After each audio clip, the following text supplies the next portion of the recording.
Content disclaimer: the views, comments, and opinions expressed by guest speakers or authors on this YouTube channel do not necessarily reflect or represent the views and opinions held by this channel's broadcasters and its sponsors. Parental guidance is advised. Copyright disclaimer: under Section 107 of Copyright Act of 1976, allowance is made for fair use for purposes such as criticism, comments, news reporting, teachers, scholarship, education, and research. For fair use is a use permitted by copyright statute that might otherwise be infringed.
Hey, family, just want to make sure everybody's in tune. Your brother's in the building. How y'all doing?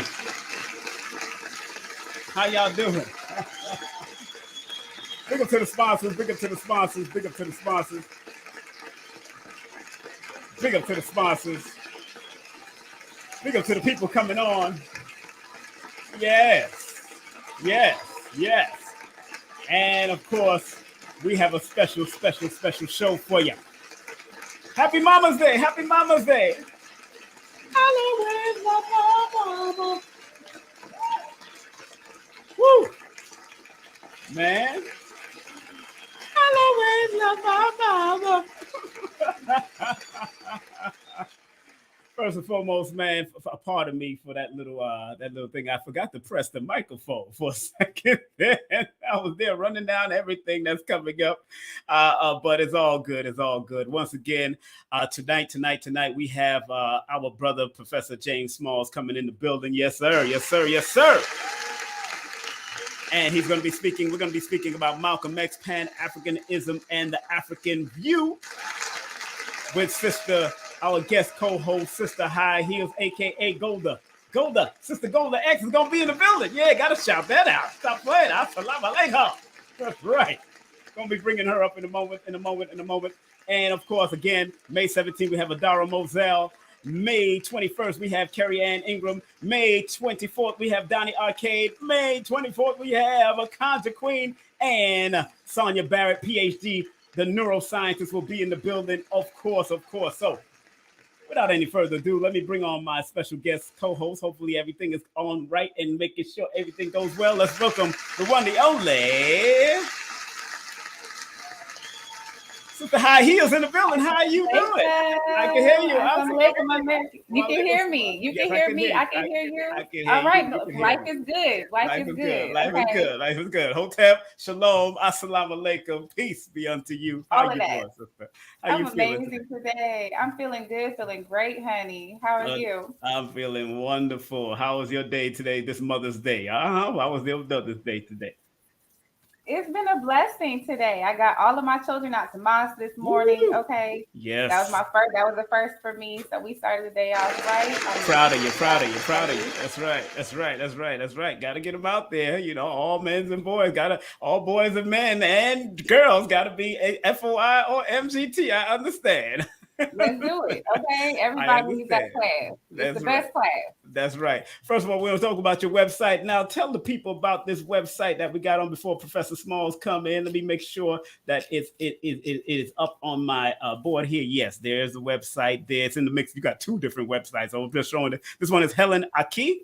Oh, Helen Aki. It's Helena Kai. So Helena Kai. Okay, yes, Helena Kai. My mother's name is Helen. My grandmother's name is Kalina. My middle name is Kai, and my daughter's middle name is Helena Kai. So it's all 4 generations of these magical African women, putting that energy. But so this is the website. I have multiple products on here right now. My newest product, I've got is my CBD infused body butters. So this is the High Heels Apothecary line. Okay. All of this is really good for just like muscle relaxation, inflammation. I've got the massage candles, y'all. Okay. Let me put it up there. Okay. There you go. Yeah, the massage candles for the Helena Kai. So we have the non-infused, and then we also do have the CBD infused. So that's for the apothecary. All of this stuff you can get on the website. We have bath salts that are CBD infused. I've got my little kits that come with the candles, with the body butters. It's all of that. So all of this is handmade, y'all. I make this from the rooter to the tutor. Okay. That's in my little workshop over here. She does. Beautiful hands. Yes. I'm so proud of you. I'm so proud of you, sister. You doing your work and keeping the work popping. If y'all don't know what the website is, let me put it big on the board for y'all so y'all can see it. And here it is, the big board. You got 2 websites. You got highheels111.com and she got Helena Kai. So make sure you support our dear sister with her website. Give her a round of applause. And our sister just became an MGT, GCC. Yeah. So get that a round of applause. Okay. I see our guest in the backstage. We'll be bringing him up momentarily. Gonna bring him up momentarily. And now that's a journey. Now we got 4 minutes before we bring on. I want you to condense this journey. Now you've been into the spirituality for a while. You've been from one, and your family's from out of Africa and all that kind of stuff. What made you journey into the Nation of Islam under the Minister Louis Farrakhan, the Honorable Minister Louis Farrakhan, who just celebrated his 90th birthday? Yes. 90, yes. Let's talk about it real quick before we bring on our dear professor. You know, what brought me here was truth. That's it. Just truth. Because, you know, the past 6 years, I've gone through everything where I was just showing people on my Instagram. I went through the Bhagavad Gita. I went through the Tibetan Book of the Dead. I've gone through studying Ifa, Wudang, all of that. And once I found Islam, it was reign true for me, and it clicked, and everything made sense. And I love the idea of the knowledge of self. And, you know, we understand where we're going to with this world, has been that answer for the questions that I've had. So this is going to be very interesting, because the person that we're about to bring on went through Islam and went through the voodoo and all that, went through the African spiritual system. So this is going to be very interesting, because I know my Baba here, and he's one of those people that has helped me along the way many times. A lot of people don't even know who this great person is that we're about to bring up in the next 2 minutes. But Professor James Smalls is our guest that's coming up. He's an international historian. He is an educator. He's an entrepreneur. You've seen him on Hidden Colors. You've seen him on, and he was the actual imam that took over Malcolm X's mosque after Malcolm X transition, and he was the bodyguard of his dear, beautiful sister. So he has the history. He's been in the history books, and he is still making history right here, right now. We want to welcome on stage the one, the only Professor James Smalls in the building, as we welcome out there, Baba. What's up? Peace and blessings. Assalamu alaikum, sister. Walaikum salam, sir. How are you? Oh, I'm good. It's beautiful to see you. Long time no see. Same here. Yes, ma'am. This is beautiful. Let's align and put him in the middle. Yeah, let's line your camera up. There you go. Let's put him out, brother, in the middle. There it is. Professor James Smalls, thank you very much for coming on. Of course, you are always been family to me for many, many years since Slave Theater, when he had locks, y'all. Y'all don't even know. We had the hair. And I do have, matter of fact, I do have some old photos, but I won't go there yet. But bring out the photos. Yeah, we're gonna bring out the photos. You know, they called him Jesus Christ back in the day. Jesus Christ. He had that look. Yeah, but, images does help. Symbols, people's minds are so engulfed in symbols. Yes, but I wanted to make there's something that most people don't understand. Even though I was a Muslim, I was never a Muslim. Let me be clear so people understand it. I never became Arabized in any way. Right. Mm-hmm. I went to Mecca. Yes. I experienced the extraordinary anti-African racism among the Arabs, even on pilgrimage, and I will never let them get away from that. And I went in 74, 75. There was a mid-year. It was like the middle of winter. And the year before that, the Arab Islamic community was responsible for the death of a lot of Africans in Jeddah. So much so that the year that I was there, Nigeria had to bring in its National Guard and its Boy Scout, National Guard, to protect the African. Other nations came in under the Nigerian flag, and the Boy Scouts to police the areas where the Africans lived and stayed on Hajj. Now, this is not condemning all Arabs, because all Arabs, just like all white folks ain't racist, all Arabs ain't anti-African. But too much of it goes on and is tolerated. Okay? And when my mouth was closed and they didn't know I was an African American, I was treated in a very brutal, vicious, racist way. But when they heard the English flow from my mouth, they went, okay, we got a different thing here. This is a different being here. And then they backed away. But it was even though it was a beautiful experience, I got to see the history, I got to see the folklore, I got to see the allegory. I love Islam, but I don't give a tinker about Abrahamicism, because most of that is mythology misplaced. In terms of the fundamental principle of Islam, I think Elijah Muhammad, God bless the message soul, had it more right than any other group in America in the application of the fundamental principles to the way of life of a people. That he's still not liked, he's still not revered in the manner he should be by those who call themselves orthodox, quote unquote. And I did what I did for political reasons. I didn't care anything about religion. I grew up in a Baptist church, a grandfather who was a Baptist minister. I walked away from that at age 16. I went in the Navy at age 17. And all of the books that my sister said she read, I'd read most of them by the time I was 20 because I was the ship's librarian. So it was a punishment for me to isolate me, but me and the books got along just fine. And so I didn't ask to be an imam. Somehow there was an election. One day, I'm sitting down in the mosque with some other brothers who were OAAU brothers. I was an OAAU commander. And El-Hajj Hisham Jabber, who formed the Janaza for Brother Malcom, came down and told me I was just elected imam over the mosque. I said, no, you got the wrong guy. I never put my name in to run for imam. And they had been going, I knew that this meeting had been going on for weeks. Right. They'd been interviewing many imams from around the tri-state area and other places. So I refused. And so they went into another week of interviewing different imams, including Imam Tawfiq from the Mosque of Islamic Brotherhood and others. And Hisham came downstairs again and said, you were just elected a second time. So again, I said, no, I'm not interested in religion. Right. I'm here to further the work of Malcolm, especially around Pan-Africanism and nationalism, Black nationalism. And so he asked me to walk with him around the block. Whenever an elder asks you to walk around the block, don't do it.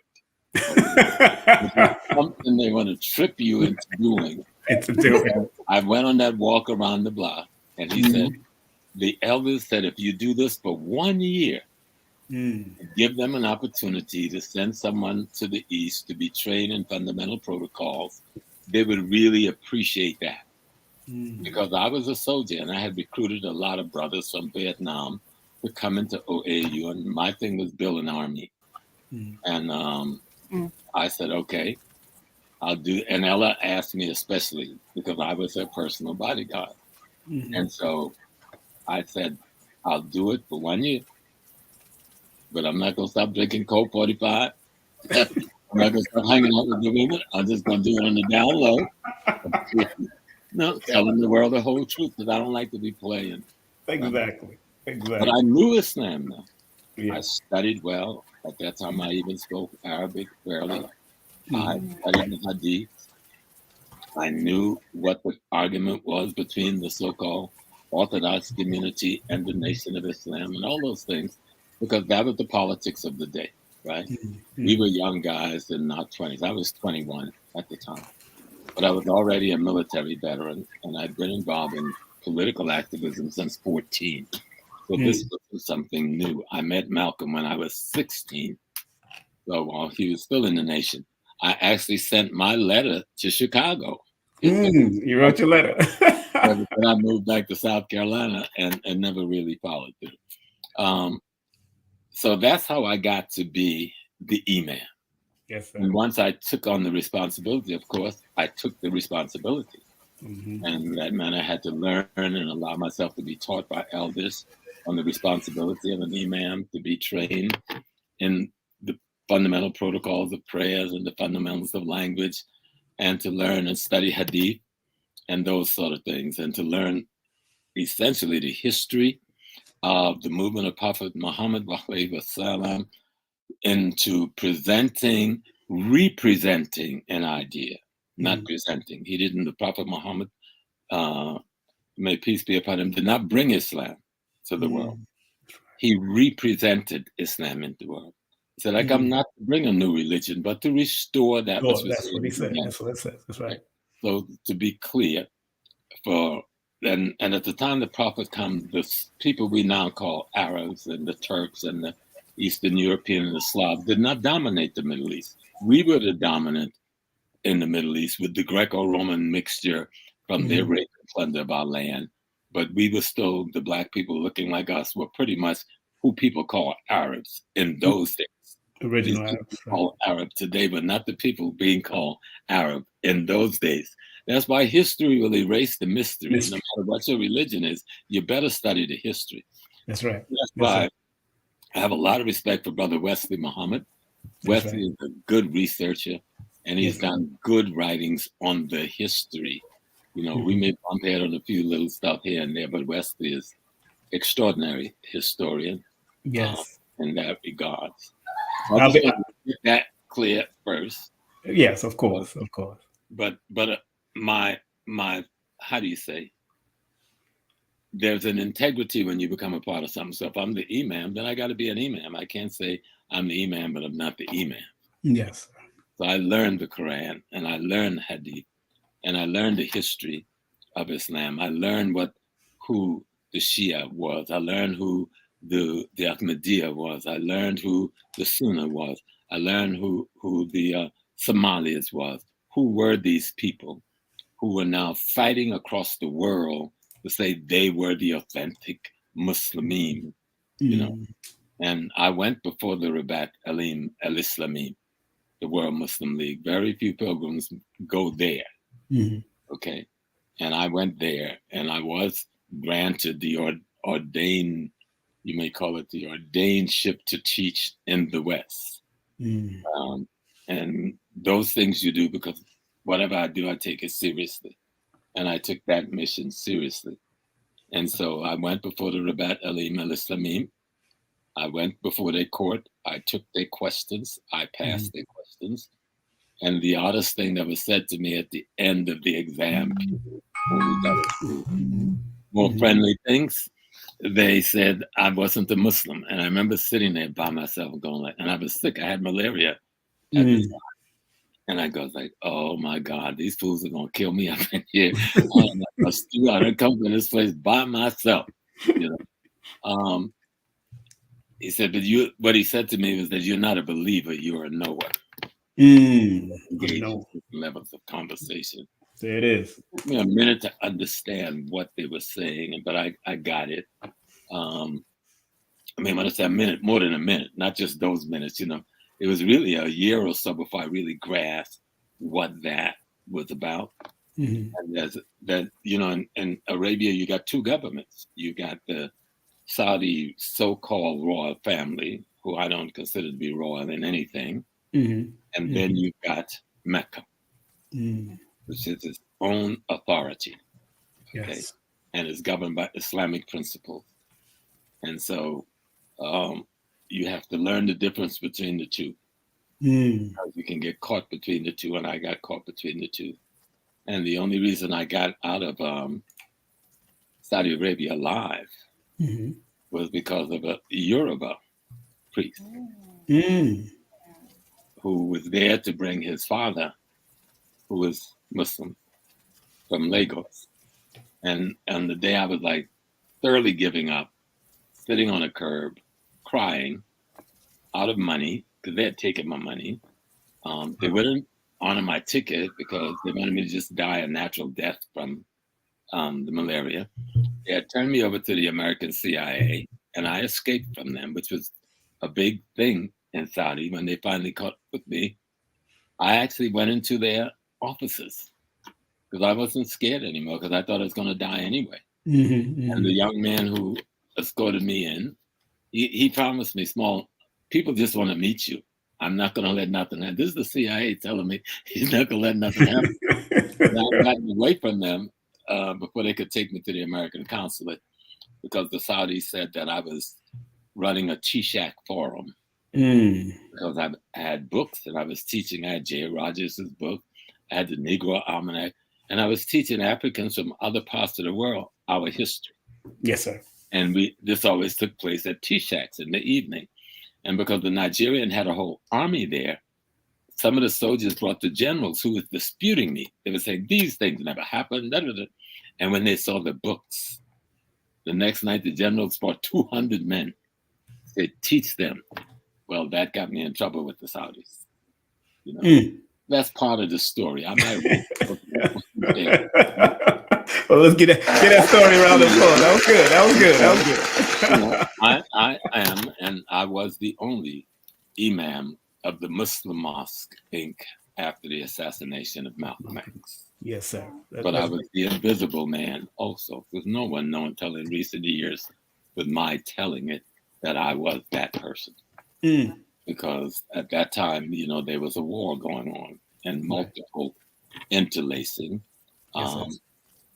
You know, I worked on The Godfather of Harlem, and I tried to use my role there I got them to bring Malcolm into that script. And I used my role as best I can to show the role of CIA and FBI, Justice Department, the State Department, in the killing of Malcolm X.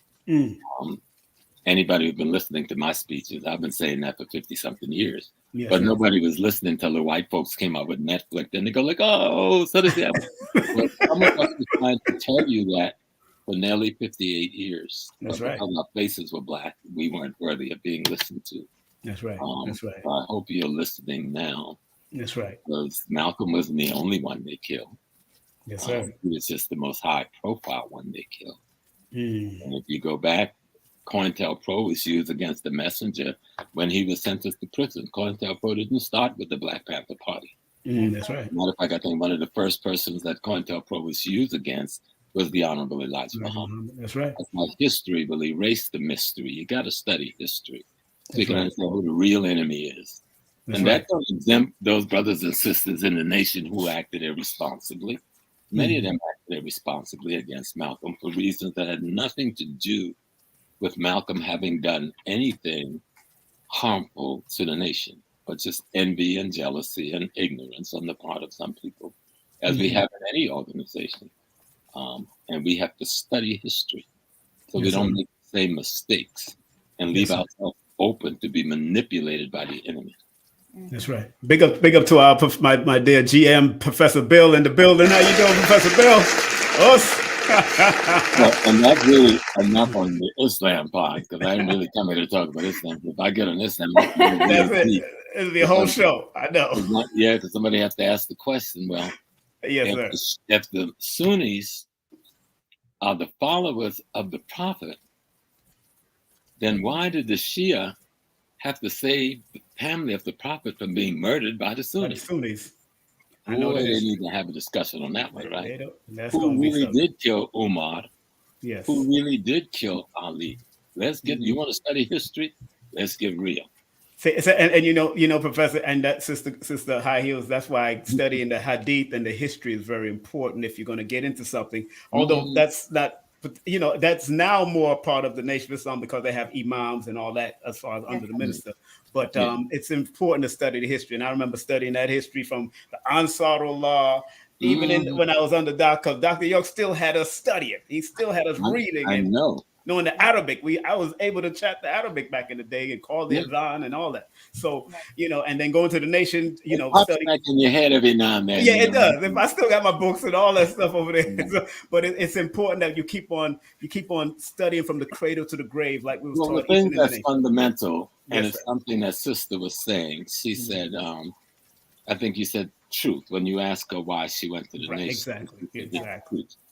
Because there's only one divine law or one law of the universe. Every religion is talking about the same law. Some have organized themselves well enough to implement the law and to teach the law in such a way that people can comprehend and practice it in a way that allow them to transform themselves into the higher beings.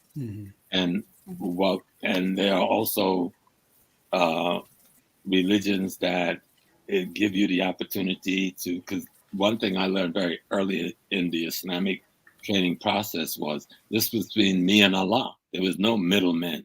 Exactly. Actually, there is not supposed to be an imamate in Islam. It is said there is no priesthood in Islam. An imam simply was supposed to be someone who leads the prayer.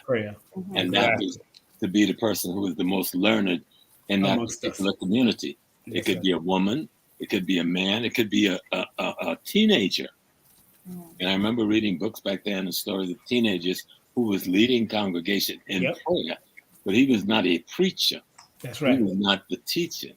And even the other thing that's funny, now we don't let white folks trick us into saying that Ramadan is a holy holiday. It's fasting, people, cleansing your damn system. Being real. Fasting, period. All right? Every religious system in the world got a period of fasting. Wow. Every culture, community in the world have a period of fasting, and it's usually come near the springtime, depending on the culture, the season you live in, so that you can cleanse the body of the pollutants of the year, okay? Which is a very healthy thing to do. And the other thing that, and this wasn't going on back then in the 60s, Juma has become the Sabbath. Crap, there's no such thing. Juma was never a Sabbath, never supposed to be a Sabbath. Juma actually wasn't even supposed to be a religious session. Juma was the time of the week where the Muslim community came together to discuss the politics and the social contradictions in their community. Now they done turned the imam into a preacher doing a sermon called the Khutbah on Friday. Now Friday has become our Sabbath, and so we done got captured. Islam allowed itself to be captured by Judeo-Christianity and conceptualization. But I'll leave that alone because all the Muslims will be gunning for me tomorrow. All right. I have to pull out my voodoo troops and let them know that there's an invisible army in the world, and it's neither Judaism, Christianity, or Islam. And we were here long before any of them decide to interpret the fundamental laws of how human beings to live in nature under these religions, quote unquote. Yeah, that's right, and that's why that's why I don't mind people joining these organizations as long as they understand that. Jimmy Cliff once time, made enough respect to him. He came down to the community while I was working in the restaurant at the Ansar Allah community, the tents of Kedar, and he said, just remember this is a school. These are just schools we're going to. And if whatever makes you a better person, then do it. You know what I'm saying? Whatever makes you a better. If it works for you at this time, that's what it worked for. And it worked for me at that time.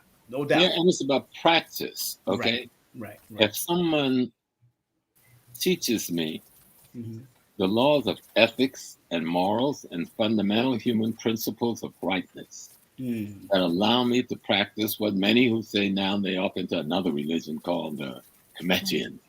And that's another shrine of this and a shrine of that. We need to stop building these shrines and just practice. Practice fundamental human rightness. And there's many places to find these laws.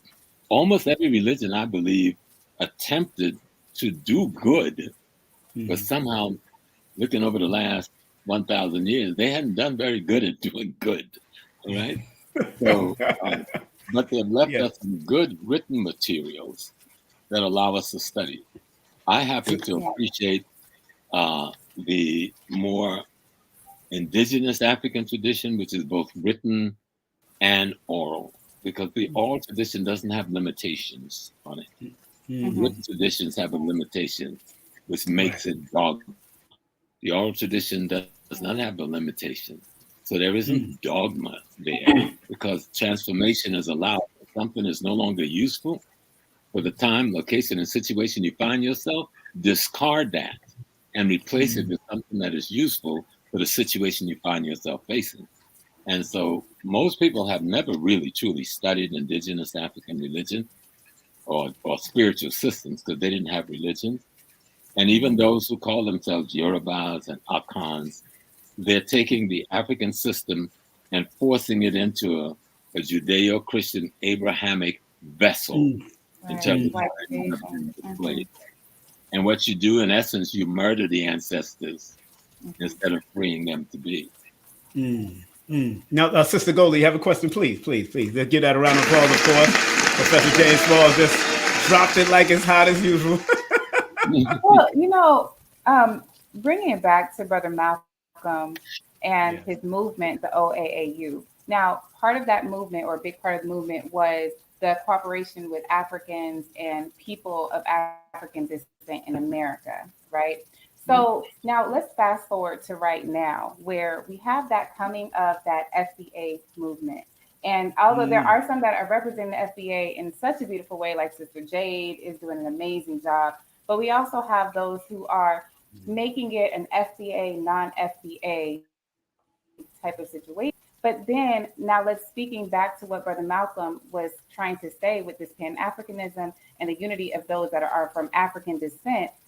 Can you speak on that and how you feel that affects us now and how that might stray from what Brother Malcolm was trying to instill in us? Well, it's complex. I don't think it's straying. I think there's some opportunists in the SBA movement taking advantage of the ignorance of the general population with their personal feelings and attitude or their miseducation. Okay. I think the majority of young people, because I've spoken at a couple of FBA things, I'm not going to be in Dallas this month. I'm going to be in Cincinnati for African Liberation Day with Brother Vernon and some other brothers where I do go frequently at that time of year. But FBA also have a valid argument. You see, people don't just pop out of nowhere and say, I'm saying this and I'm going to do this. What is it that is drawing people to FBA? African Americans is one of the most set upon population in America, and especially by the immigrant populations, both Black, Asian, Latinos, and whites, because all of those populations have been brought in for the most part to displace the only population that can challenge the power of white supremacy, and that population is the African American. And so the African American is caught in a catch-22. I'm fighting the white beast in America. Those who should come and help me in the fight have come looking like me, joining the other side. That's what the backlash is about. Now, I understand why people do that. If I'm migrating from my country because I'm running from poverty, colonialism, imperialism, tyranny, I'm not going to side with the weak element, which is represented by the African American. I'm going to side with the strong element, which is represented by the white Americans. And as much of a contradiction as that is, those who are making that decision, they've come because they're trying to feed themselves and feed their family. They're hungry, but they're as miseducated and as ignorant, if not more so, than the African American when it comes to African history and Pan-Africanism. And so we have a contradiction then on, we meaning those in our positions where we can share information, to try and educate our brothers and sisters from both sides, because both groups are ignorant and both are hurting one another. But the African American is the target. You hear this big thing about the 100,000 or whatever Nigerians that are our brothers and sisters from Nigeria in Houston, Texas, and many of them are doctors. What? Because my enemy would give you an opportunity he wouldn't dare give me? Or because you've left the poor and the broken and the poverty-stricken Nigerian in Nigeria, and you, the creme de la creme, who've been a part of the ruling elite, have come here to America? You're not a model of anything significant unless you take this training back to Nigeria and help free our people and help bring medical care to our people. So don't tell me how much you've achieved here, because I've created this opportunity for your achievement through blood. You don't want to honor the blood that I've spilled in America for freedom? You don't want to respect the facts, so you'd rather say, oh, Black Americans, the reason they didn't get to this college, they're lazy. Oh, Black Americans, they're not smart. Well, who the hell do you think built America? Thank you. So that's the argument that's on the minds of the youth that are not informed and foundation of Black America. I understand their argument, but it's based on misinformation.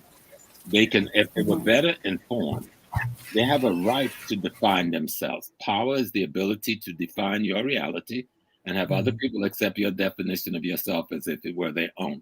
So any population find themselves.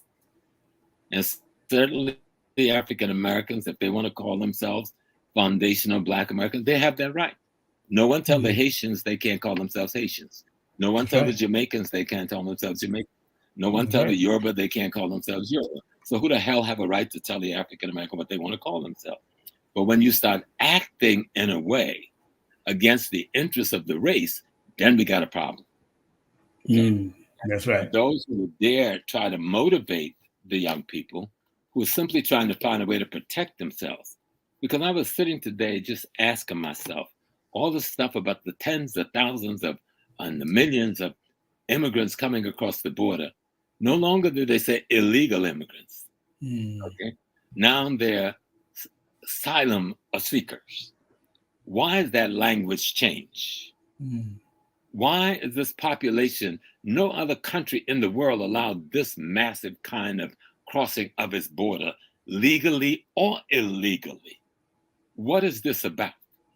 And what is the effect of this population of so-called immigrants or asylum seeker? What is the effect of this population on the job market that the African American, who's struggling at the margin anyway, is involved in continuing that struggle? Especially when a part of the program for the so-called asylum seekers is to make sure they get jobs. But you're not making sure that your tax-paying homeless gets jobs because they're Black. You're not making sure that your poor Black population get jobs. You're putting them in prison. But you're bringing another population where part of your program is to make sure they get employed. You say, I have no money to help the people on the streets. But suddenly I found billions and billions of dollars to help the asylum seekers. Well, where did that money come from? And how can you find this money to assist non-citizens who are illegally coming to your country, but you cannot find money to assist citizens in your country? So when you understand these things, you need to, if you're going to understand what's the word called? The reaction of those who call themselves foundational Black Americans. They see themselves as not having any allies. Dr. John Henry Clark said that to us before he died. Exactly. He was very clear that we have no friends. No friends anywhere. Black, brown, yellow. No one has come here. The Asian have not formed a partnership with us in all of the centuries we've been here together. They've formed their partnership with white Americans. But except for the Puerto Rican community and the Dominican community, the Latino community have not formed any partnership of any significance with the African American community. Yet we're the ones always talking about the third world, people of color, we all one. That's not what other communities are saying. They're taking care of themselves. Right. Okay. And that is where you're getting this backlash, because African Americans saying, like, we all the same, we all brothers, and other folks are saying, no, we're not. No, we ain't. I'm siding with the Trumpites, okay? Brothers and sisters from even West Africa, where we have fought, no one outside of Africa has fought as hard as the African Americans to assist every revolutionary war in Africa that I knew in my time. Mozambique, Guinea-Bissau, Angola, South Africa, anywhere supporting Nkrumah, moving to Ghana to help Nkrumah, and just raising the African fundamental Pan-Africanist movement in this country than the African Americans. But when our brothers and sisters come here, they don't even join our churches. They join the white churches. They don't live in our community. They move in the white community, 90-something%. And I understand, because the State Department is tutoring them and guiding them not to have an association with us, not to have a relationship with us. And especially those who come in under the banner of refugees, like the Somalians, Ethiopians, Eritreans, and others. They're brought in by the State Department and we have a refugee agency in America. You never hear very much about it. It's headed by a white woman, all right? And these people are tutored not to have anything to do with Black America. That's right. So you go into Minnesota and Detroit, where they're settling these populations and they're settling them so that there's no interface with the African American population. Matter of fact, we are viewed as the enemy not to be associated with. Wow. And we better take it seriously because it's been going on for a long time. I first learned about this 50 years ago from one of my professors from Uganda, when he and other students were brought to Columbia University, right in Harlem, but they were told not to go into Harlem and associate with Black folks. So they used to sneak into Harlem at night. And they go like, why would we not to come? These are people. Like my professor married a sister from South Carolina who she met there. But this is the policy of the American government. And if you remember, under Jimmy Carter, there was an open white paper written by Zbigniew Brzezinski. Remember? Zbigniew Brzezinski. Yes. And the paper was African Americans and Africans. This was the policy and still is of the United States of America. African Americans and Africans should never be allowed to unite politically, economically, or culturally. The stated and written policy of the government of the United States, which is enforced by their foreign services, who is in charge of immigration and refugees into this country. So our people come on over here, they're taught to be afraid of us. They're taught not to come close to us for fear of you will lose the opportunity, one, for coming, and you will be deported and lose your green card after you get here if you get involved in any way with these people. Now, there's a few African brothers from the continent, very few, who will march with us, who will join political organizations.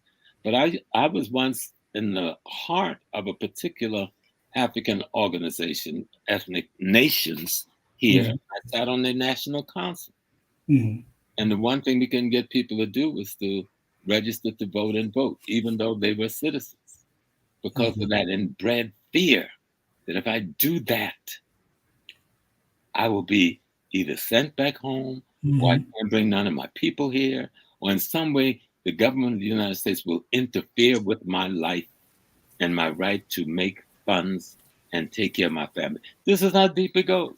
But both sides need to understand this, and we need to create a dialogue and a conversation, because this is not a game. All right? But people need to understand, you're not going to defeat the Black Americans in America. Whether you're 5,000 Nigerians or 20,000 Ghanaians, we're 80 million strong, fool. All right? We're 80 million strong. And we haven't fought you back. A few of our children is upset with you. But don't confuse that for a backlash from the greater Black community. If you get a backlash from that community, you're going to be in trouble like most people are. You know, it is that community that has changed most of the laws in America that allows for human beings to act like human beings in America. And if you think that our 1.3 trillion, yes, we give it away, but not so much because we're foolish. See, that's the mistake. We give it away because we shop based on our humanity. We don't discriminate against people because we've been discriminated against for so long. It's hard to get us to discriminate. We're not going to discriminate against all those Arab stores in our community, even though they're selling us liquor while greeting me with salam alaikum.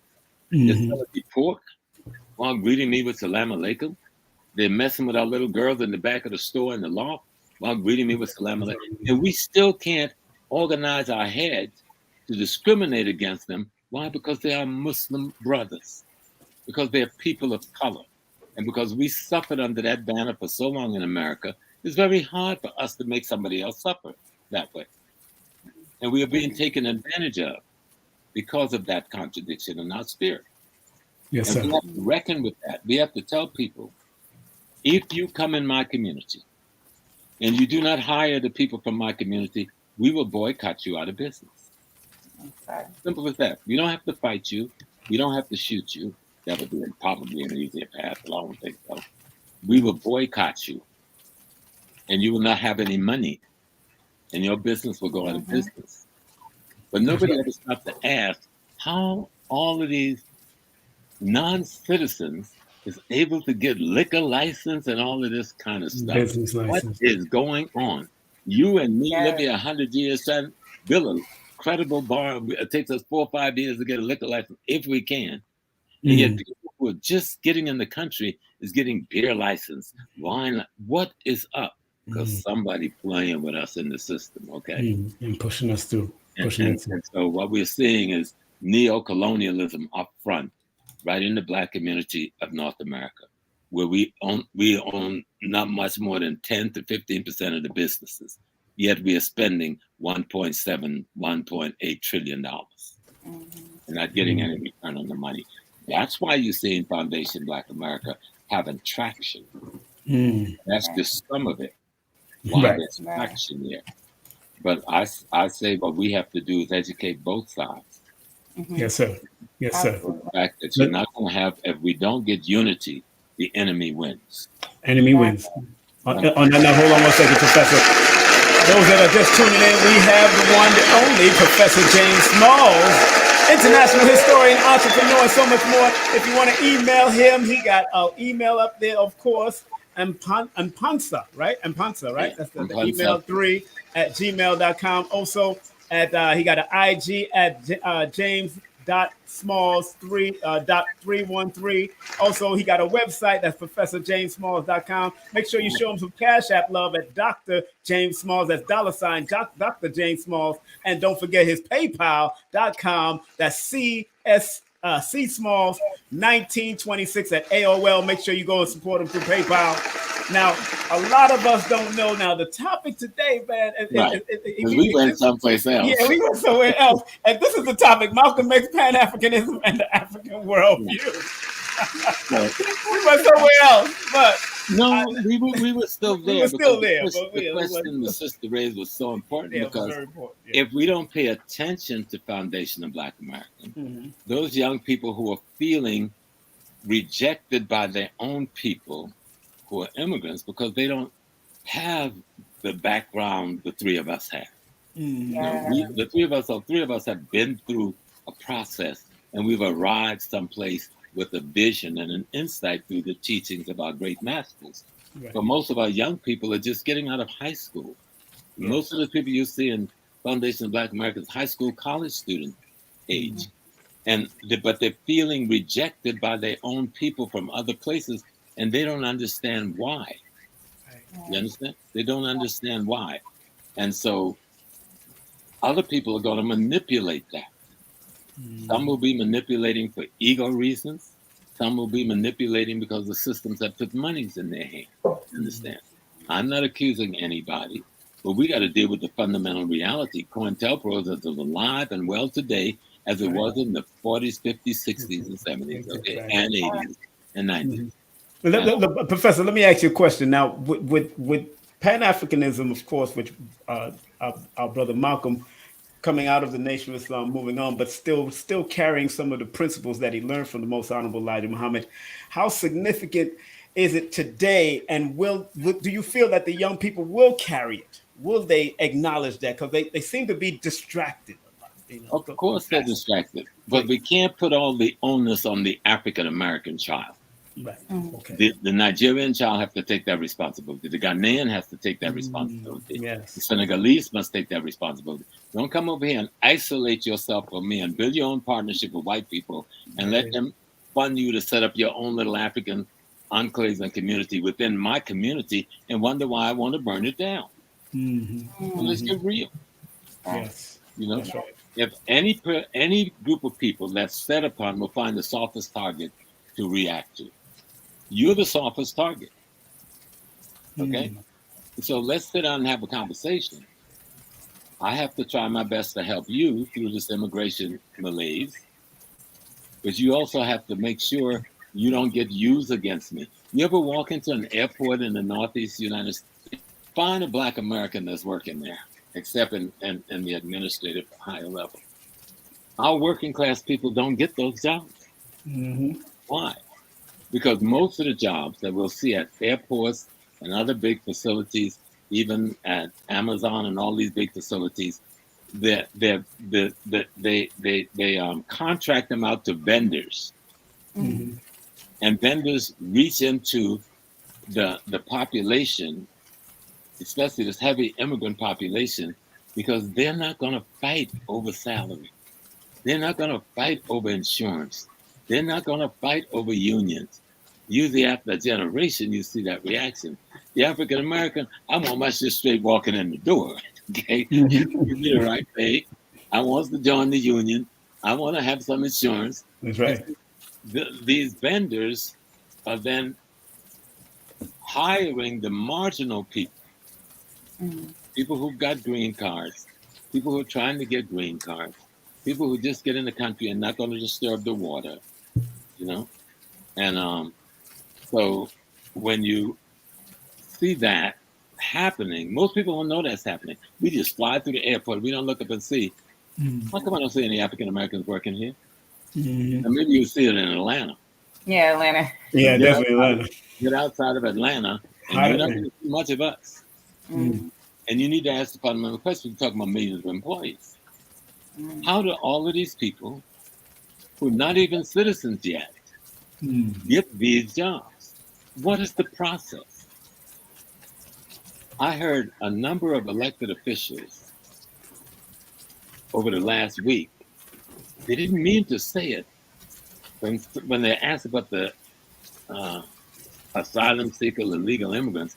All of them find a way to mention, but we need farm workers. Well, then say that's what you're doing. Don't be lying and confusing the American people about people sneaking over your border. These people are not sneaking over. You are allowing them because you want cheap slave labor. Okay? And you're not hiring the poor whites and the poor blacks because they will not allow themselves to be cheap slave labor. That's right.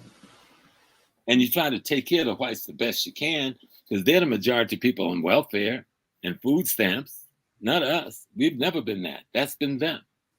And then we are relegated to being felonized, put in the penitentiary system, the parole system, and the what's that other one? But that whole so-called legal 360 that they have a couple of million of our males in. Right. They've been removed from the voting rolls. They can't get jobs because they have these felonies, even though it's supposed to be against the law to deny you. We know that's a game. And so you've removed the whole male population from the possibility of working for a living. Then you make sure drugs get in the community so they can find an illegal way to make a living. So you can now employ the white paramilitary to beat up on them and throw them in jail. You know, we really got to look and see what's going on. We've got to read that young lady's book, Sister Alexander's book, The New Jim Crow. Michelle Alexander. Michelle Alexander. Yeah, big up to her. And Lioness Crown. What's up, Lioness Crown? Good to see you, darling. Hey, what's up, beautiful? But come back to the question of Pan-Africanism. Yes, sir. What most of our young brothers, they don't know. They think Pan-Africanism is an organization. Pan-Africanism is simply the process by which we will design our unification as an African people worldwide. That in unity will be our success. Right. We will never defeat the white and Asian, because it's really a Euro-Asian economic system that we're up against. It's a Euro-Asian tyranny system that we're up against. The Chinese are not our friends in Africa. They may be a worse colonizer than the European, if anything could possibly be worse. Okay? Right. And so Pan-Africanism is the only thing that's going to save us, despite all that have been done to the African-American population. And it's hard to say African-American. It's really the African-American, African-Caribbean population, because we've been amalgamating for so many, for almost 100 years. That's the most well-trained, technicalized African population in the world. What if we could really tie that population in with Africa the way it should be tied?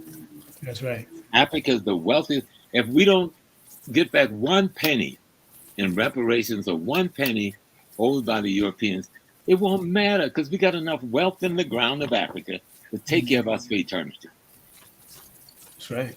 But we need to bring the technology and tie that technology to the land and the people on that land.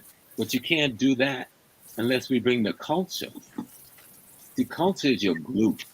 Religion is not a glue. Because as much as I love Islam and its ability to structure itself, it kills African culture in order to do so. Now, in some places we've seen, especially in Senegal, where they've wed the African culture and Islam so beautifully. But I remember when the Eastern Islamic world rejected the Senegalese Islamic world. Okay? So much so that the Senegalese artists and singers would never even go to Mecca or perform in the East. But those are lessons to be learned. Studying history, to get rid of the white man's mystery. So Pan-Africanism is the unification of African people in the Caribbean, in Central South America. We got nearly 2 million Africans living in Mexico that is obvious Africans. We probably got another 3 million that are mixed race, yet we rarely deal with them.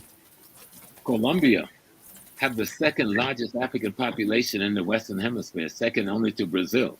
Yet most Black people don't know that, and most of them in Colombia don't know us. Okay. Then we have all of the Caribbean islands.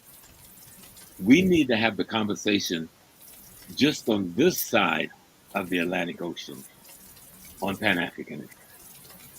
Wow.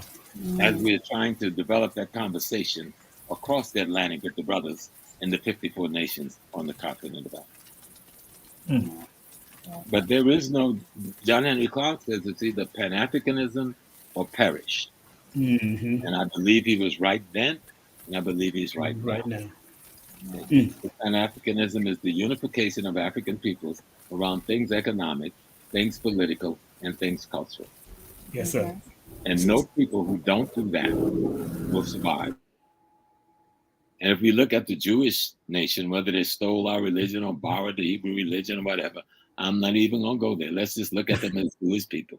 Exactly. The one thing that they have proven to us, that culture is a glue that will allow you to survive in a unity that not even a Holocaust could break. They have more holidays. You know, holidays are holy days.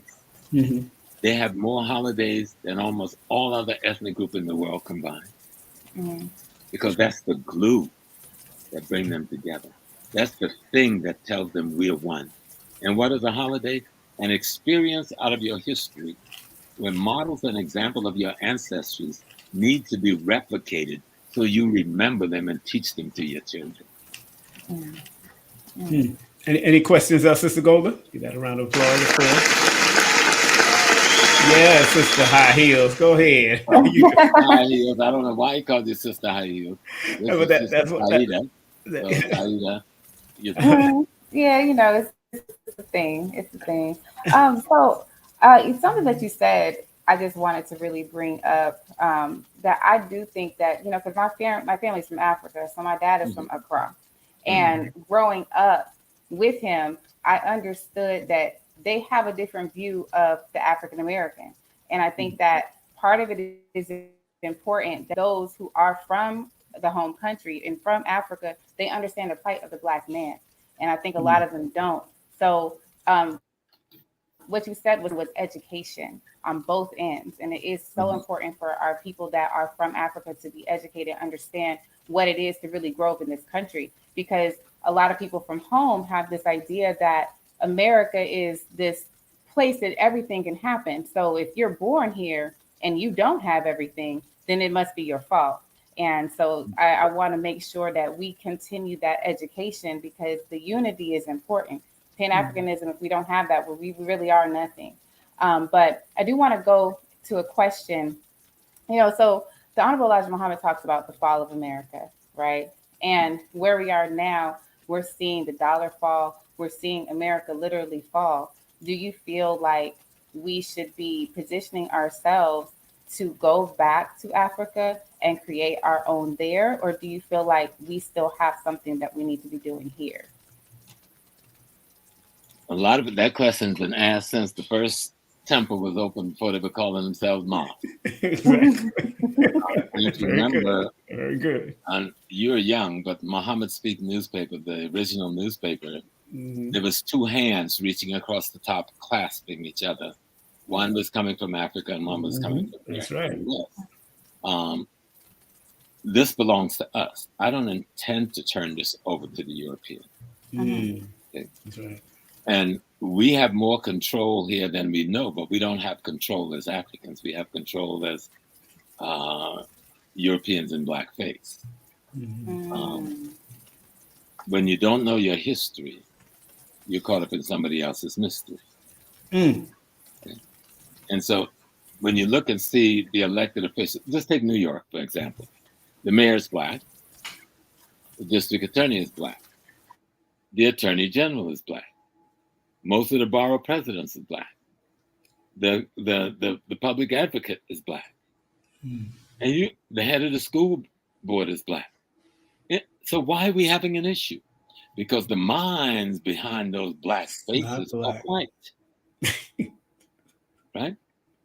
Yes. And if we don't change that white mind in these black bodies, it wouldn't matter if every official in the country was black. Nothing would change. And we saw it under Obama's leadership. More should have changed, but it didn't. Look at the amount of black people we have elected to state government. In New York State, right? The head of the Assembly of New York is black.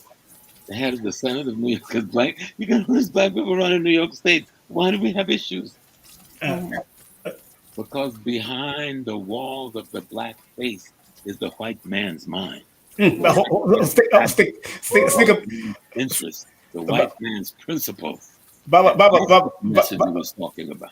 Baba, that was good. Stick a pin on that real quick. Stick a pin. I gotta play this clip. You gotta play this clip.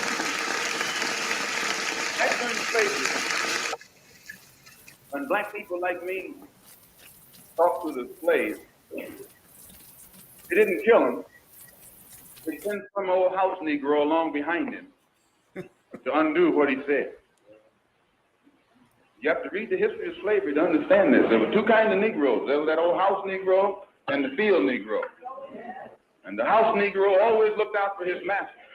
When the field Negroes got too much out of line, he held them back in check. He put them back on the plantation.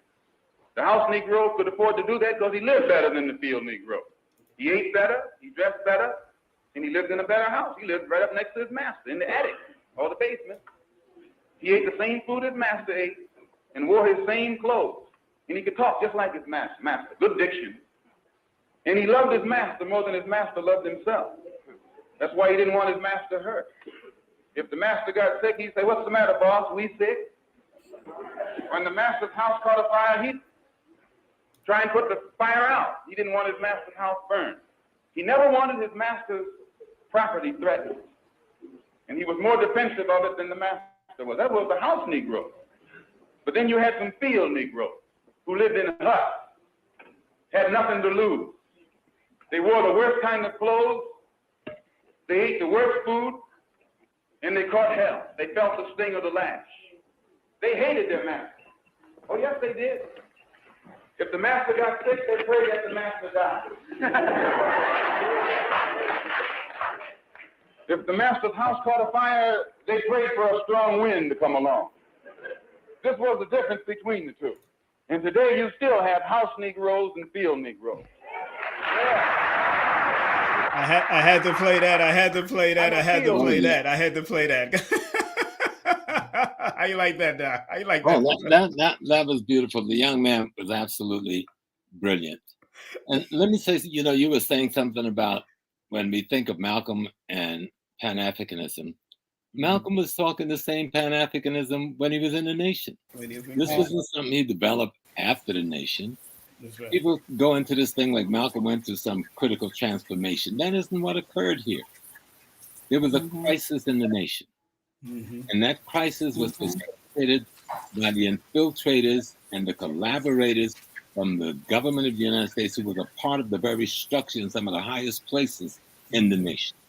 Because Malcolm X and Elijah Muhammad had come together and formed a partnership that was literally kicking butts across America in recruiting black men and women into a formation, a religious formation and an organization that wasn't just praying and saying salam alaikum.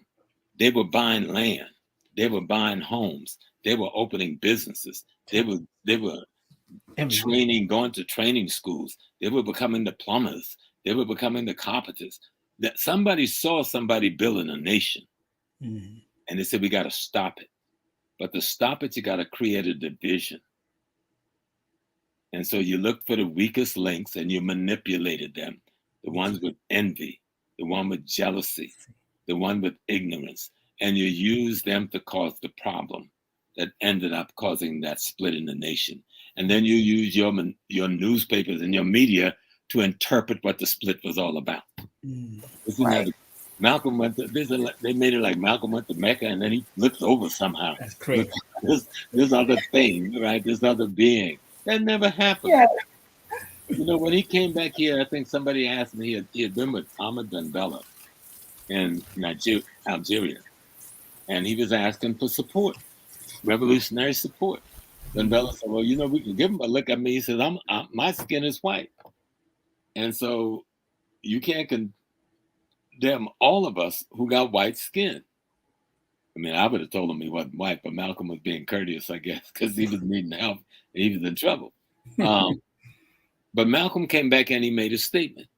And he explained that he had had this conversation with Ben Bella.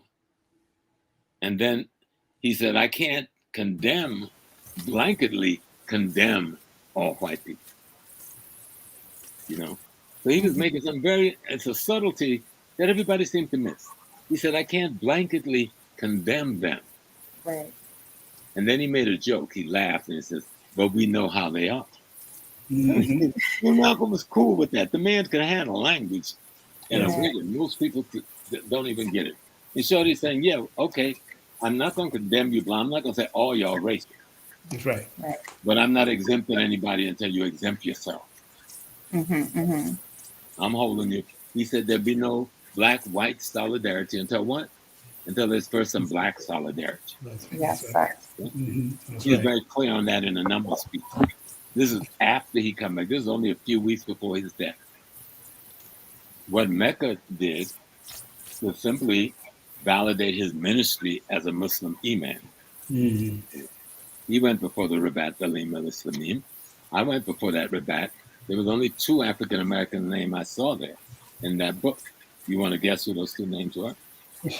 I know. You can tell it. The Honorable Elijah Muhammad. That's right. And Malcolm X. That's right. That's right. Okay. And when I first got to the Rabat and had to deal with all the racism I had to go through just to see the people in the upper echelon, the first person they asked me about was, how is Hajj Muhammad? I didn't know who they were talking about. We had been told that the messenger never made Hajj, but when I went to Mecca, he was referred to as Hajj Muhammad by the highest office in Mecca. That was an education, you know, shut your mouth and listen. And they referred to me as being a disciple of holy knowledge. That was an education, the esteem with which they held knowledge. But not because he spoke well, but because of the man's character of trying to teach truth and trying to live the truth he was teaching. But the CIA looked up and said, well, wait a minute. If this guy gets the footing, yeah, there were some people in the nation who would have taken him out if they could. But I don't know who they were. You know, there are people who would take me out if they could over the years I was out here. I didn't know who some of them were. That's right. But their fear of Malcolm was this. A lot of people don't understand why Malcolm was killed. 2 weeks following the date upon which he was assassinated, him and Che Guevara was to address the Alliance of Non-Aligned Nations in Algeria at a conference called by Ben Bella on non-aligned nations. Now, maybe youngsters of today wouldn't understand what that is, but the non-aligned nations was the African and Asian countries who had just got their freedom within the last 10 years. Russia was trying to pull them into the Russian camp. China was trying to pull them in the China camp, and America was trying to pull them in the American camps. Now, America thought they had the upper hand until Malcolm X went abroad and started pulling the cover off of America. And Dr. King had pulled some of the cover off and the media showing their brutality with the dogs and the hoses in the South. But now Malcolm is sitting with heads of states around the African and Asian world, articulating what they had seen on TV. And so they couldn't allow him to address that conference. That's the State Department. That's CIA. In the States, there was a meeting at Ruby Dee's brother Tom's house in Queens 2 weeks before his death, where all the civil rights organization met with him, except the only leader that wasn't there was Dr. King, but SCLC had sent a rep. And they agreed they would work with him and his OAAU. As a matter of fact, coming out of that meeting, the next 2 weeks, he was going to speak in Mississippi with Fannie Lou Hamer. And if young people who don't know who Fannie Lou Hamer is, you better do some studying. Do some research. At that time, that was a bad political organizing sister in Mississippi who suffered a lot on our behalf. And so Hoover couldn't allow that to happen. He couldn't allow the unification of Black nationalism and the so-called civil rights movement. And so they put their head together and they took him out. But they couldn't come and kill him straight out. Of course not. Mm-hmm. So they had to finger the nation. And unfortunately, some brothers and sisters in the nation played into their hands. And then the whole world goes saying the nation killed Malcolm, the nation killed Malcolm, because that's what they were shown. That was the movie. That was the script. Mm-hmm. But you got to understand the history to unravel the mystery. That's right. Now, Professor, I know you got an event coming up in tribute to the 98th birth anniversary of our brother Omawale, Malcolm X, and it's happening on May the 8th, May the 19th, of course, and they're doing it at the Alhambra Ballroom too, right? They're going to do it over there, right? Again. Yeah. His daughters will be having an event that they do every evening of the 19th, which is his birthday. Yes. But I will be leading along with his nephew, Rodnell Collins, Ella's son, and the Sons of Africa. We will be leading with the the Malcolm X Support Committee. But the key organization, let's keep it clear, is the OAU and the Sons of Africa. Yes. This is, I think, is it the 58th year since his assassination? Mm-hmm. So this is our 50th pilgrimage. We've made a trip to his gravesite every year since 1965, and we have not missed one. We go at the same time. We perform the same ceremony, and we consider that significant. On this day, we wrote a letter that we sent to all nations of the world that we declare this Malcolm X Day. We do not want the government of the United States to make any kind of declaration. We do not want the states to make any kind of declaration. We declared May 19th in 1965 to be Malcolm X Day. And we have celebrated this as his holy day, as our holy day, but his birthday every year since. And we've gone on that pilgrimage every year since. And as the Imam of Muslim Mosque, before I stepped down, I did open it up to members of the Nation of Islam to come. Yes. And some members have come. Khalid has come with me a number of times. Yes. When he was the Imam. And most people don't know, I poured the libation for Khalid at the Apollo Theater when he was inaugurated as Imam over number 7. Yes. When to open the door for the Black nationalist community not to fight the Nation of Islam. Right. I went a very long distance to make sure the rift between the nation and the nationalist community got settled. And it got settled. Nobody knew who settled it, but we settled it. That's right. That's right. You know, Khalid even made a set up a meeting between me and the minister. That's right. We had our own conversation. The minister is a great teacher. It'll take history to tell the greatness of his teaching. Let's hope and I pray. And I know there'll always be those among the young people, because I'm not a fatalist. I don't think we're going to lose. Matter of fact, I know we've already won. Yes, sir. It's a matter of now negotiating a victory. And that means, how do we transform ourselves by the knowledge and wisdom that we've acquired through these centuries of fighting this enemy that we've had to fight. And the enemy within now is the enemy that must be destroyed. Yes. We pretty much back him up. You know, we can wear the hairdo, we can wear the clothes, but now we got to open up the cavity of our consciousness. Yes, sir. And remove from that the value system of the European. His value system is based, as Dr. Leonard Jeffrey says, on death and destruction. Mm-hmm. You know, all value systems should be based on life and the promotion of life. Yes, sir. And so we have to be clear. We're fighting for the minds of the African people, both here and abroad. That's right. And for those youngsters in Foundation of Black Americans, if you study your history, you will love your ancestry. Any people that reject their ancestors are rejecting themselves. Yes, sir. You can't tell me that you have this religion, that religion, and all of the Abrahamic religions that honor thy mother and thy father, and yet you dishonor the African mother and father. You can't do that and survive. You will not be blessed. You will not be able to create and recreate yourself. You must know what it is you're recreating. That's right. What you should recreate is the best of your ancestors. That's what culture is about. That's right. To cultivate the best of the values of your ancestors in your daily lives. And that's why you have to respect the nation. When you see those young men and women, even if you just look at them and see how sharp they're dressed, you go like, damn. You know what I'm saying? Yeah. Yes, sir. Yes, sir. With which when the minister is speaking and the camera pan out over the audience when he says that really hit, and you go like, that's what beauty in Africa really looks like. That's right. That's right.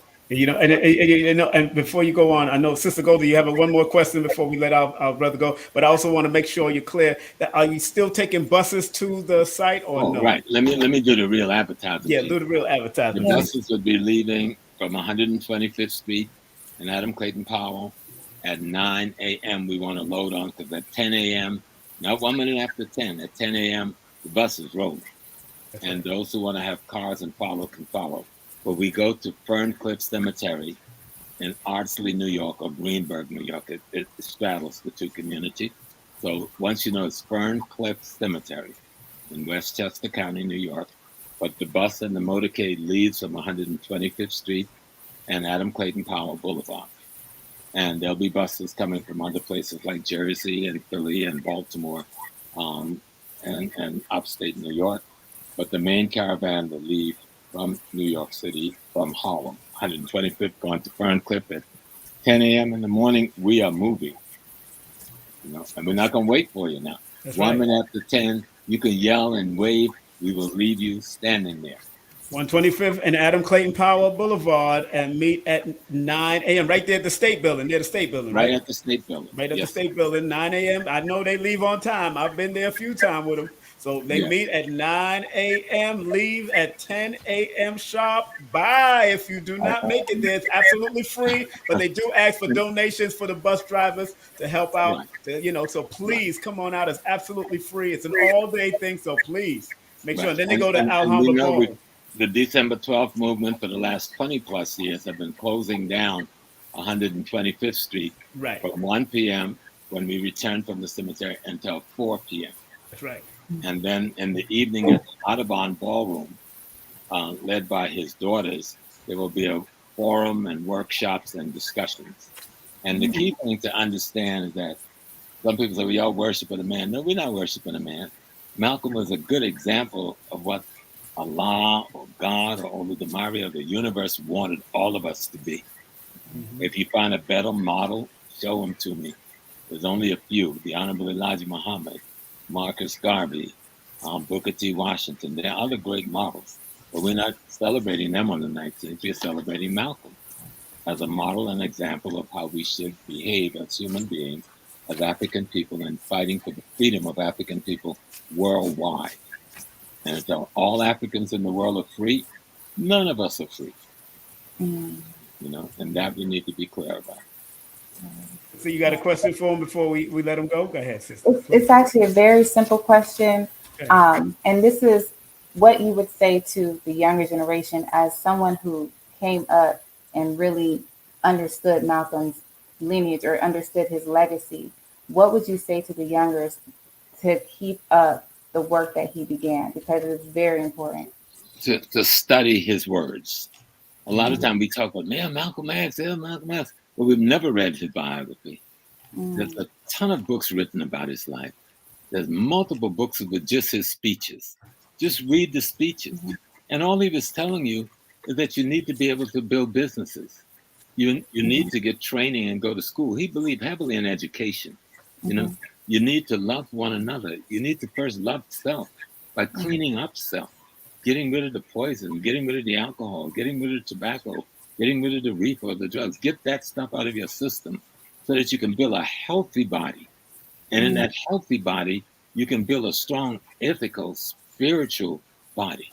But it has to be based on being educated, tooled, and trained to take the responsibility of running a nation.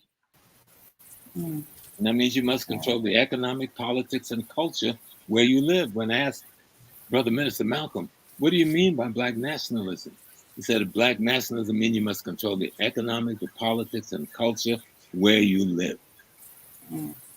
So once you get clear on that, it's freedom or death. And he did with his life, freedom or death. And that is the flyer right there, family. After they go up, of course, to the burial ground where our beloved brother Malcolm X and his wife is buried right next to him. On top of him. Right on top of him. And then Dr. Khalid is not too far. And Malik Shabazz, his grandson, is not too far. I've been all over there. So Dr. Ben, everybody. They're all there.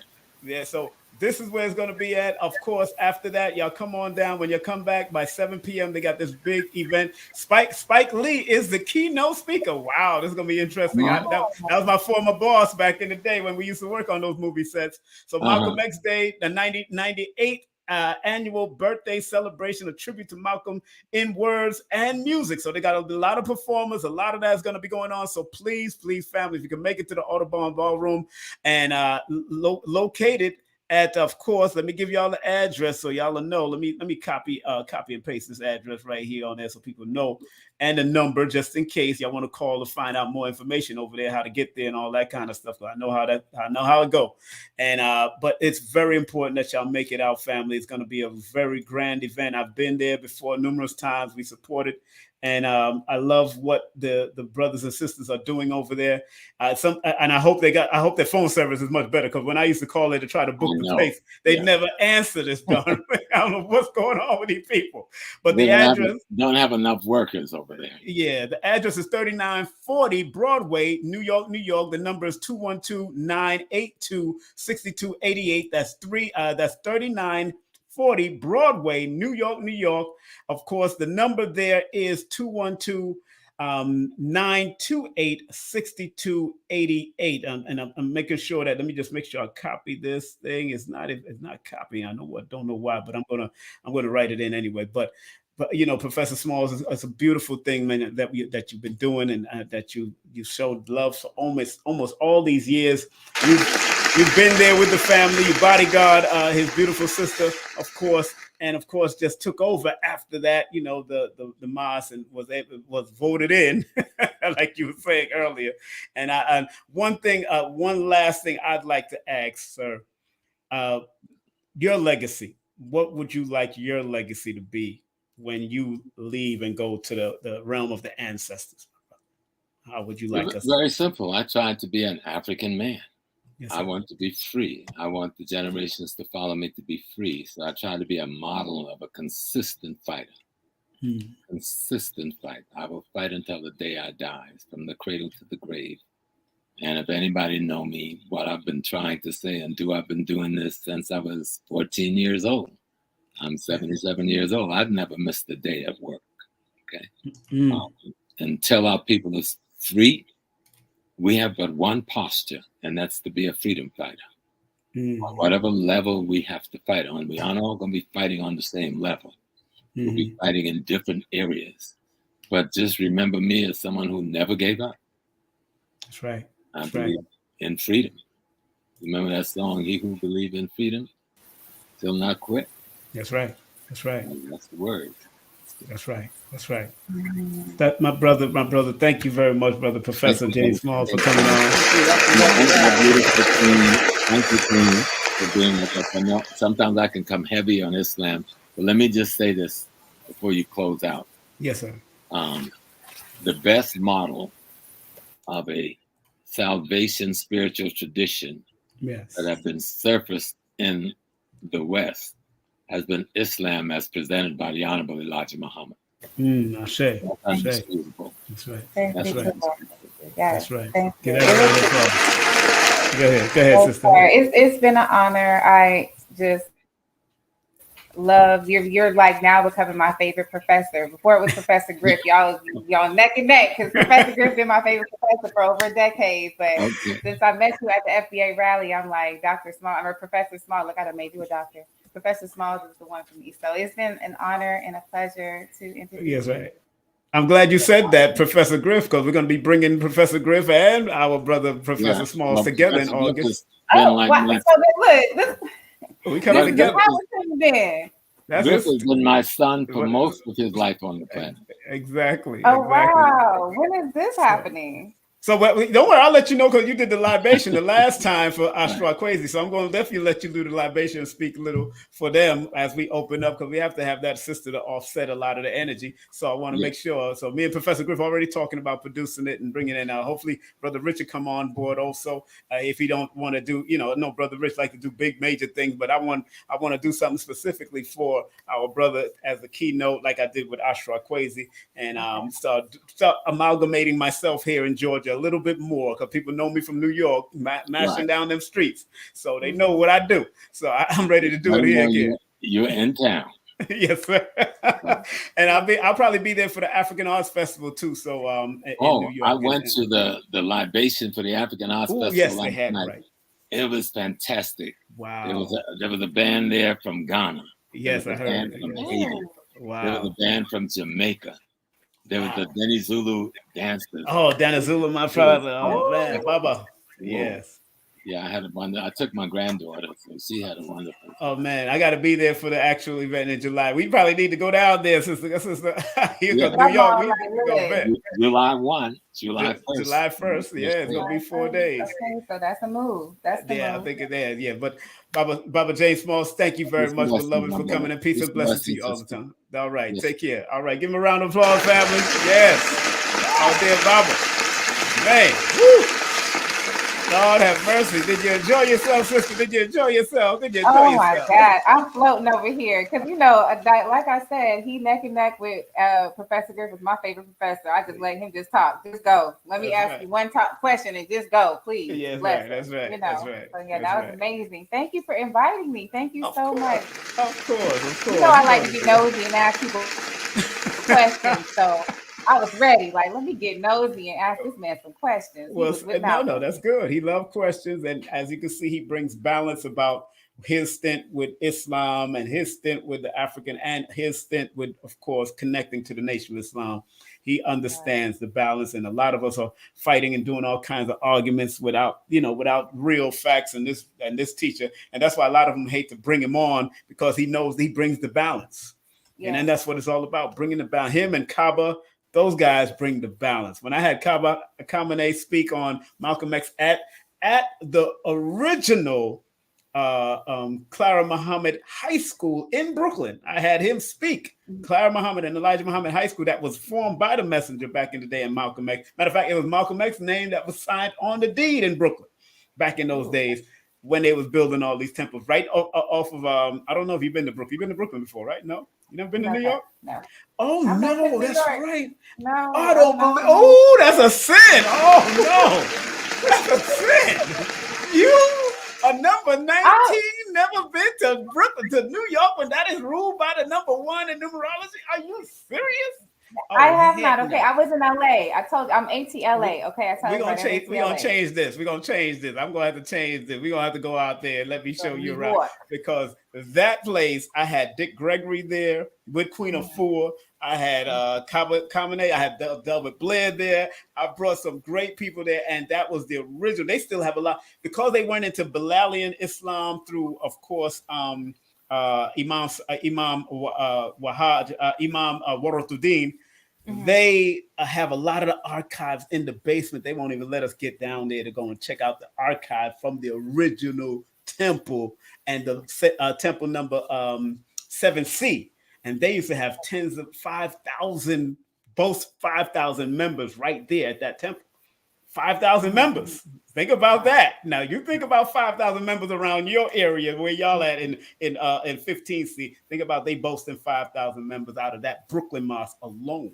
You think about that, and then you'll say, yeah. Okay. I think our region alone might be 12,000. I think I want to say so 5,000 for just one mosque. That's amazing. Because it was, and they have the school. They have the whole high school. They have the whole junior high, everything in there. So it's still there, but they have it under, of course, the Balalian Islam under Warotuddin Muhammad, the late Warotuddin Muhammad. So yeah, you got to see that because I've done a lot of, and then up the block is Masjid Taqwa. Up the block is right there. Siraj Wahaj used to be in the Nation of Islam. The Imam over that,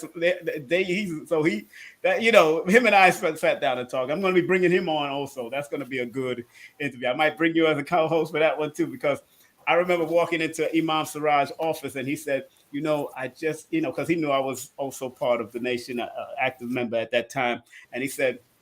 He said, brother, I just went through a lot of the messenger's work to read, to re-study, because he was one of the best Muhammad Speak newspaper salesmen in Brooklyn.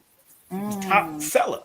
So Imam Siraj is somebody that when you want to listen to Islam and study Hadith and all that, or want to study those different things, him and Mr. Farrakhan, good friends also. You should study his lectures too. He does very well in bringing that balance also. So Imam Siraj. I'm about to write it down right now. You know, I'm a student, so I'm gonna write it down right now. Yeah, it's actually interesting. At Savior's Day, I believe it was Brother Ishmael. Don't let me lie. I believe it was Brother Ishmael actually did show a copy of the Muhammad Speaks, the one that he was speaking of. So I knew exactly what he was talking about. So but I'm gonna have to do my research. Oh yeah. I'm gonna bring him on. Because he's my family, man. I used to be married to the secretary, his secretary there, so that's good. They're good friends. You used to be married to everybody. You're funny. How many ex-wives you got? You were married to a lot of folks. I said, okay. It's three ex-wives, but they was always in position. One was in the Ansar, one was in the Nation, and one was under Sunni, under Imam. So I did Muslim straight through. You know what I'm saying? So, woman, you know you do.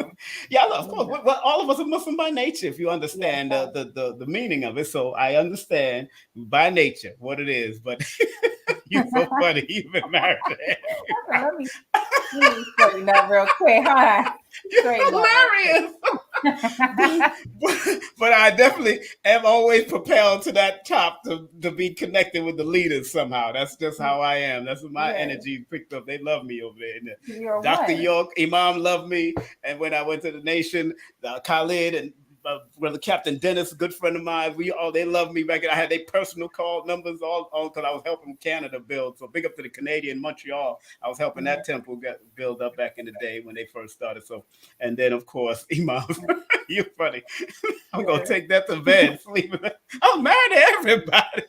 I really feel like you always feel like my ex-wife this, my ex-wife that. I'm like, how many ex-wives do you have? And they always somebody somewhere. So it ain't like you playing around. You know what I'm saying? You marrying somebody. Right. We wasn't playing around. It was just that they was just different genres of Islam. King Simon. They gonna call me Kang. They call me Kang. Kang.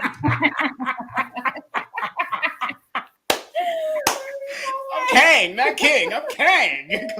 Kang around here, okay? Kang is a lot of full. You know, if you watch that movie, Ant-Man, you see Kang had a whole thing taken over. He was doing his thing.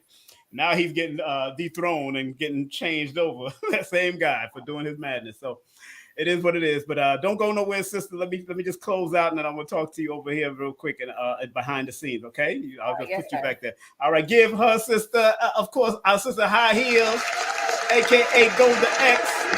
Make sure you support her on our website, highheels111.com, or Helena Helena Kai. HelenaKai.com. Make sure you support her Cash App, show her some love. That's $high heels 111 or her PayPal.me/high heels 111. Give her a round of applause for coming on to being our special guest host. Love my sister doing her thing. We'll be right back. Let me get off with these commercial breaks. Thank you. Put her backstage and we're going to do this. Family, I want to thank each and every one of you. Let me run these stuff down, let y'all know what's coming up. If you don't know, now you know, people. You know very well who you are. Start singing. All right, now, just want to remind everybody, first and foremost, happy Mother's Day to all you beautiful mothers out there. Happy Mama's Day to all you beautiful mamas out there. Of course. Don't forget, I got a little special going on. Text your first name only, full birthday, and we do a pre-recorded session for you and allow you to do what we got to do here. You know what I'm saying? Allow you to do what you got to do, and we'll break it down for you. You allowed at least 3 to 4 questions. It's a pre-recorded. You don't get to talk to me, but if you do want to book a session with me, you know what it is. Remember, the study of numbers or numerology is applied mathematics. If you learn how to apply those numbers, they will guide you. Just want to remind you of that. Okay. And of course, once again, want to thank Professor DrJamesSmall for coming on. Yeah, did a great job as usual. Make sure y'all rewind this and study it and make sure y'all share this. This coming Wednesday, we have Adara Moselle coming in the building. So big up to Adara Moselle. Can practicing Tantra save our relationship? Woo, this is energy work, full force. And of course, big up to Carrie Ann Ingram. That's right, Carrie Ann Ingram, Reiki master and inspirational speaker from out of Toronto. She'll be here May 21st. That happens to be Notorious B.I.G.'s birthday. On the 24th, that happens to be Heavy D's birthday.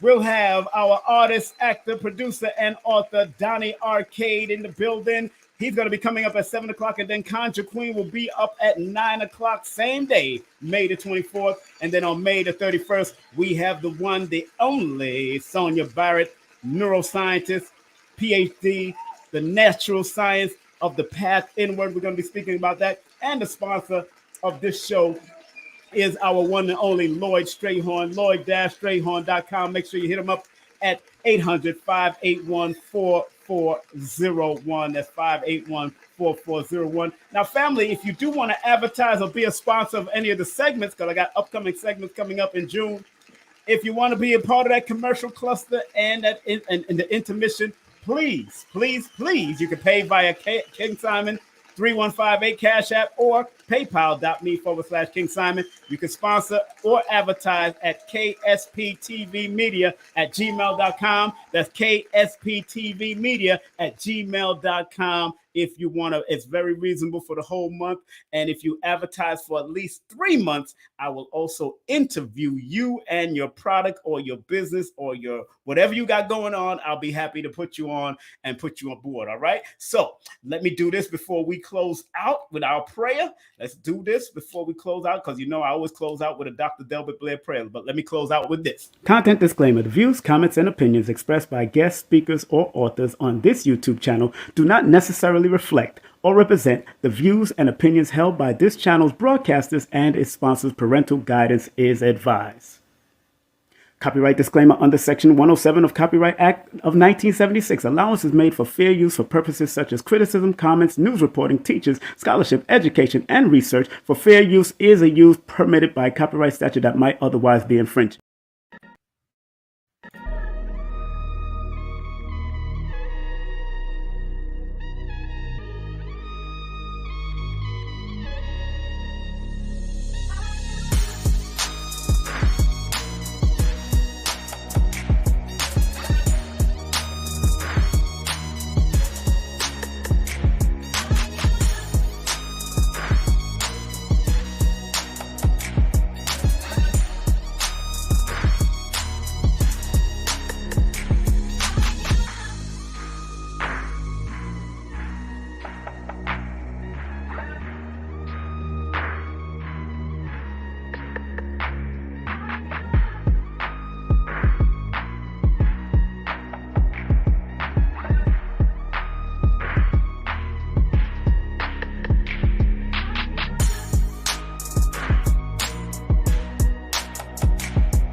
It's the numerational session with King Simon. Text your full name and date of birth to 347-496-1022. That's 347-496-1022. And get my books on Amazon now.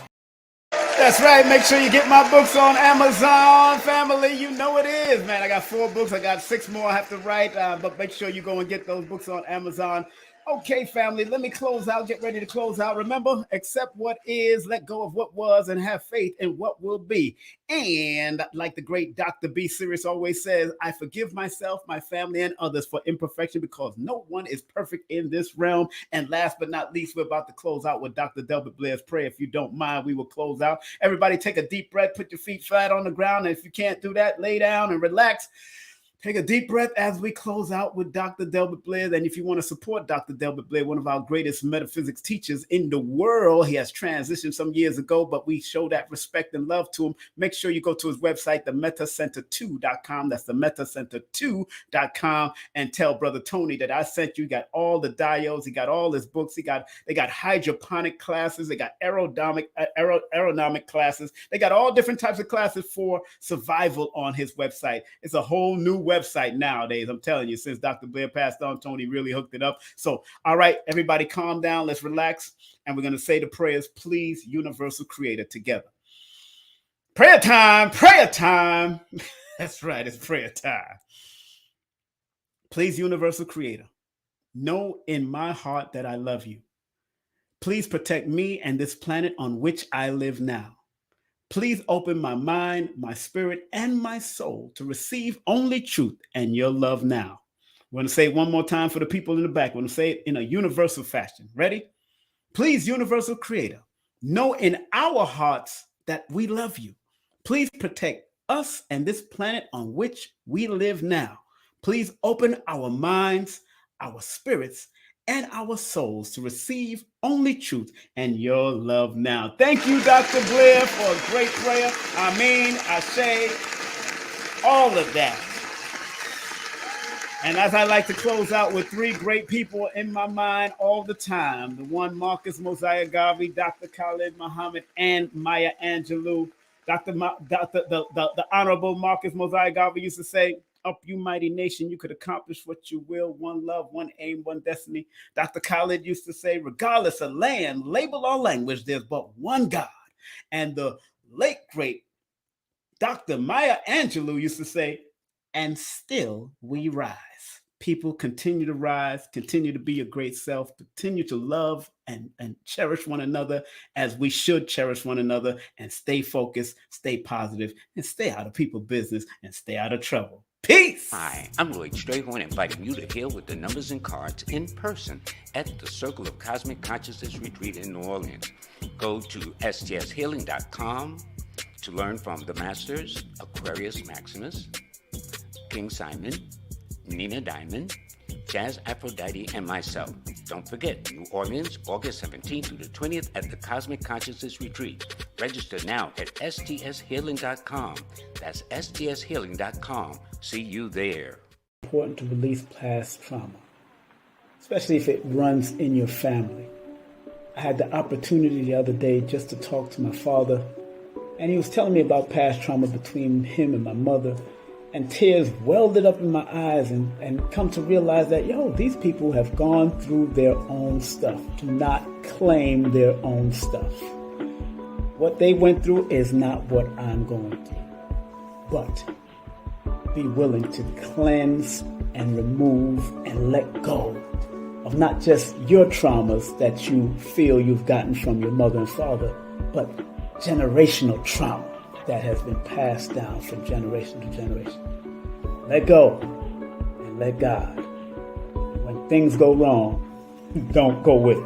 So if you understand your mathematics as a human being, you could turn up that dial. It's just that most of our people was taught against this due to religious, dogmatic stuff. But in the deeper spiritual aspects of religion, let's say the Gnostic Christians, or the Sufis in Islam, or the Kabbalists in Judaism, if you went there instead of staying on the layman's level, you would learn the numbers system.